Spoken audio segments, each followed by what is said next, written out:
노화를 늦추는 가장 확실한 방법은 무엇일까요? 좋은 약일까요? 비싼 건강식품일까요? 아니면 특별한 운동법일까요? 많은 분들이 노화를 막는 비법을 찾습니다. 하지만 의학과 장수 연구에서 반복적으로 확인된 사실은 생각보다 단순합니다.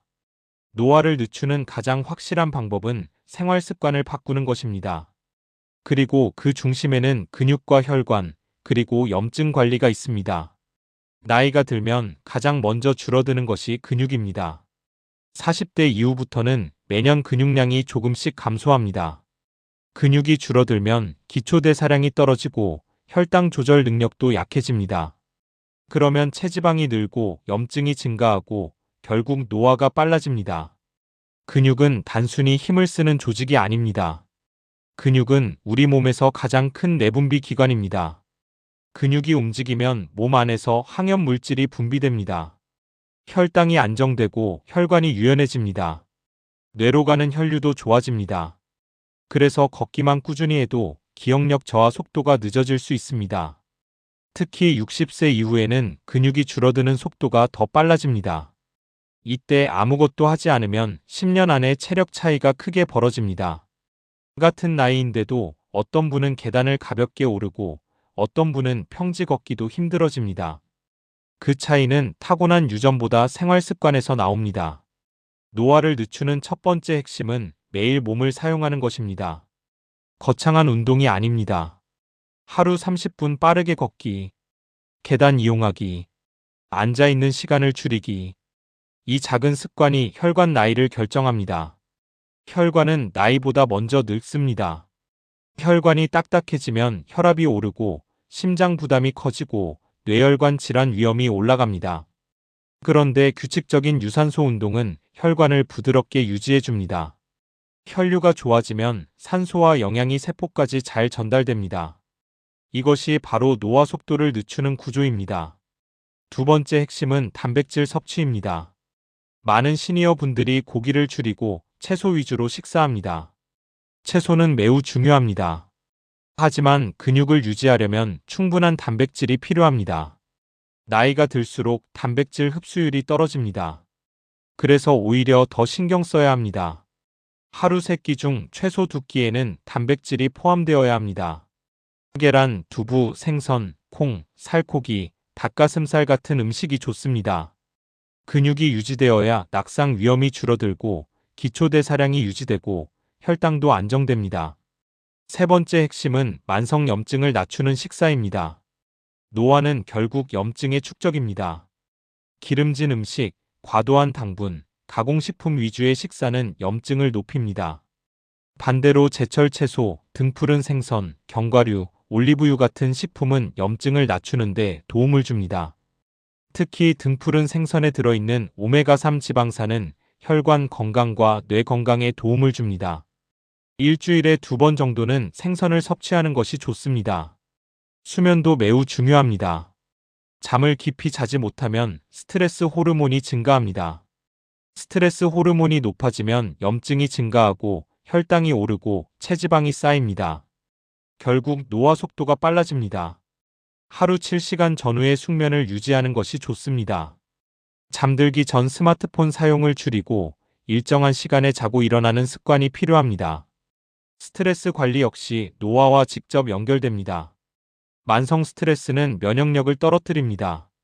면역력이 약해지면 감염에 취약해지고 회복이 느려집니다. 가장 간단한 방법은 사람을 만나는 것입니다.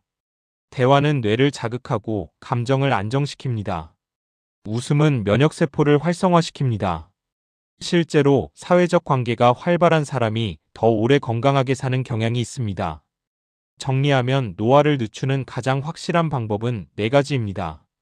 매일 걷기, 충분한 단백질 섭취, 염증을 낮추는 식사, 깊은 수면과 스트레스 관리. 이 4가지만 꾸준히 실천해도 10년 뒤 몸 상태가 완전히 달라질 수 있습니다. 많은 분들이 특별한 비법을 찾지만 진짜 비결은 반복입니다. 하루만 잘하는 것이 아니라 1년, 5년, 10년을 유지하는 것이 핵심입니다. 지금 이 영상을 보고 계신 분들 중 60대라면 아직 늦지 않았습니다. 70대라도 시작하면 달라집니다. 근육은 나이가 들어도 다시 늘어날 수 있습니다. 혈관도 관리하면 유연성을 회복할 수 있습니다. 노화는 멈출 수는 없지만 속도는 늦출 수 있습니다. 그리고 그 속도는 오늘 선택에 달려 있습니다. 이제 조금 더 깊이 들어가 보겠습니다. 노화를 늦추는 가장 확실한 방법은 결국 세포를 지키는 것입니다.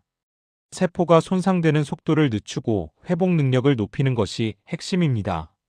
우리 몸의 세포는 매일 손상을 받습니다. 활성산소, 스트레스, 혈당 급등, 수면 부족이 모두 세포를 공격합니다. 그런데 회복 능력이 충분하면 노화는 느리게 진행됩니다. 회복 능력을 높이는 가장 강력한 자극이 바로 운동입니다. 특히 근력 운동은 성장 호르몬 분비를 자극합니다. 성장 호르몬은 젊은 사람만 필요한 것이 아닙니다. 시니어에게 더 중요합니다. 일주일에 두세 번은 가벼운 근력 운동을 추가하는 것이 좋습니다. 벽을 이용한 스쿼트, 의자를 잡고 앉았다 일어나기, 가벼운 아령 들기. 이런 운동이 근육과 뼈를 동시에 자극합니다. 뼈도 사용하지 않으면 약해집니다. 골밀도가 낮아지면 작은 충격에도 골절 위험이 커집니다. 근력 운동은 골밀도를 유지하는 데 도움을 줍니다. 또 하나 중요한 것은 혈당 관리입니다. 혈당이 자주 급격히 오르면 혈관 내벽이 손상됩니다. 이 손상이 반복되면 동맥경화가 진행됩니다. 식사할 때는 탄수화물만 단독으로 먹지 말고 단백질과 채소를 함께 섭취하는 것이 좋습니다. 밥을 먼저 많이 먹기보다 채소와 단백질을 먼저 먹는 습관이 혈당 안정에 도움이 됩니다. 복부 비만도 노화를 앞당깁니다. 내장 지방은 염증 물질을 분비합니다. 허리둘레가 늘어날수록 염증 수치가 높아질 가능성이 커집니다. 그래서 체중보다 허리둘레 관리가 더 중요합니다. 햇볕도 적절히 필요합니다. 햇볕을 통해 비타민 D가 합성됩니다. 비타민 D는 면역 기능과 근육 기능에 관여합니다. 하루 20분 정도 가볍게 햇볕을 쬐는 것이 좋습니다. 또 하나 강조하고 싶은 것은 목표 의식입니다. 오래 사는 것보다 중요한 것은 왜 사는가입니다. 삶의 목적이 분명한 사람은 행동이 달라집니다. 아침에 일어날 이유가 있는 사람은 움직입니다. 움직이는 사람은 근육을 유지합니다. 근육을 유지하는 사람은 독립성을 유지합니다. 독립성을 유지하는 사람은 자존감을 유지합니다. 이 선순환이 노화를 늦춥니다. 노화를 늦추는 가장 확실한 방법은 결국 몸과 마음을 함께 관리하는 것입니다. 오늘부터 한 가지만 정해보십시오. 매일 30분 걷기, 하루 2번 단백질 챙기기, 밤 11시 이전 취침하기. 하나만 꾸준히 해도 변화는 시작됩니다. 장수는 우연이 아닙니다. 관리의 결과입니다. 그리고 그 관리는 오늘 한 걸음에서 시작됩니다. 이 채널에서는 앞으로 장수 비결 시리즈를 계속 이어가겠습니다. 근육 관리, 혈관 관리, 뇌 건강, 수면 전략, 염증 낮추는 식단까지 단계별로 깊이 다루겠습니다. 지금 건강을 지키는 선택이 10년 후 삶의 질을 결정합니다. 노화를 늦추는 가장 확실한 방법은 멀리 있지 않습니다. 오늘 바로 시작하는 생활 습관입니다. 이 영상을 공감하시는 분은 정중하게 구독, 좋아요 부탁드립니다.